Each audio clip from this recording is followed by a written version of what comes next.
I'm not going to be holding anything back. I'm going to be sharing as much as I can for two reasons. One is to motivate you to take action, because I've been point where I was scared of doing some certain things. The first time I bought, I asked them to return back my money because I was skeptical about the way they were going about the whole thing, the emails and all that. I just said, guys, return my money back. And they gave me my money back, but I lost 20%. That was the agreement, that if anytime I want to pull away, I can, but I'll lose 20%.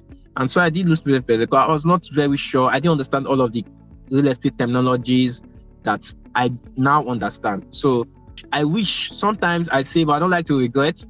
I wish the knowledge I have about real estate I did 10 years ago, because I haven't had an opportunity of buying land in 2013, but I was also scared of land grabbers. This was somewhere else in my school environment where I schooled in Okada.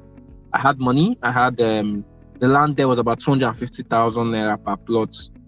And after my internship, my 400 level internship, I had some money and I wanted to buy one plot of land, but I was discouraged by other people saying that, oh, if you do it, if you don't develop it immediately, they will grab it and all that.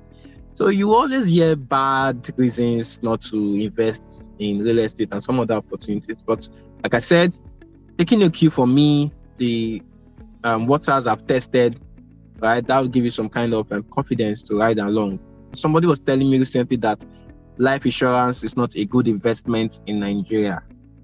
And I said, it's because you don't understand the advantage of it. So every investment has a purpose. And this is what we're going to be learning throughout this journey.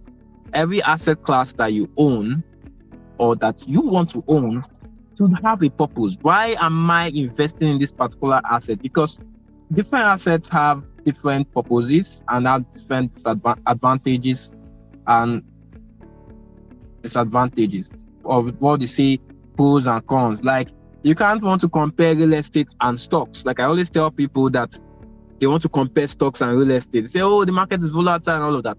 I say, yes, we know the stock market is volatile, and that's why we invest in other asset classes. And the reason why we invest in stocks is so that if we need our money urgently, we can get it out urgently. If you invest in real estate, all your money, and you need money urgently, it's going to be hard for you to get the money. Most times you have to sell at a loss. I recently bought a land from somebody that was a distress sale. I think his father was in the hospital and needed to do some operation and just couldn't get cash anywhere. And I said, oh, I'll buy it. And I bought it at lesser the price that he bought it.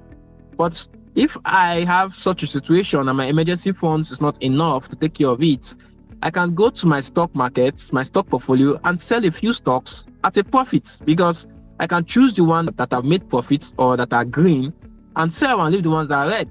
But for real estate, you don't have that flexibility. You have to start going about begging people, come and buy land, or have land, or, all of that. So you should have investments that are liquid, right? If you need to jump around from the country you are in now, if Armageddon happens in Nigeria and there's war, and you have real estate worth millions of naira a year, and you have to leave the country, you're going back to another country starting from ground zero.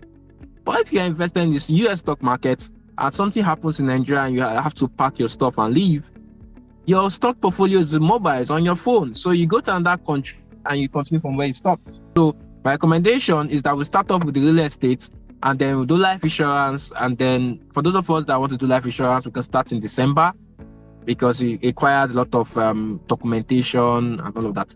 So it starts in December, then January, February, we go on to bonds, commercial papers, if there's any available, and the mutual funds set up to mutual advantage of mutual funds is that you can get your interest on a daily basis, and then you can withdraw at the end of the month. So unlike stocks, except for dividend stocks where you can get your dividend in your wallet and you can decide to withdraw or buy back, for mutual funds, you get the interest in your wallet. You can add it back to the mutual funds and withdraw. Same thing, but for stocks, most of the stocks that we buy that are growth stocks, they don't pay dividend. Only when you sell the stock, right, that you make profit. But for mutual funds, even your capital is untouched. You get interest that you can withdraw or add back. So different kind of investments. That one is good for Maybe you want to just be having some free cash to spend every month, take yourself out, take your family out. That's some free cash. Your capital is not touched. It's just the interest you are living on. Okay.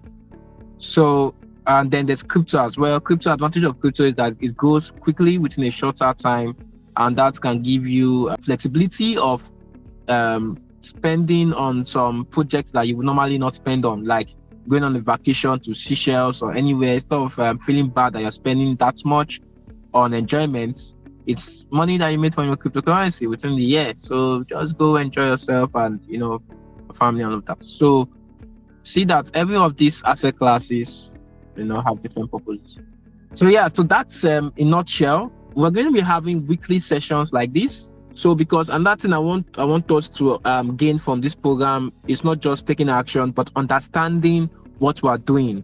So every month, the asset class we're investing in, we're going to be discussing about it. Right. So you have questions, I would answer, I will share some insights into the investment. So if it's the month of real estate, we're going to have the conversations about real estate, talk about the different documentations, the title, deed of assignment,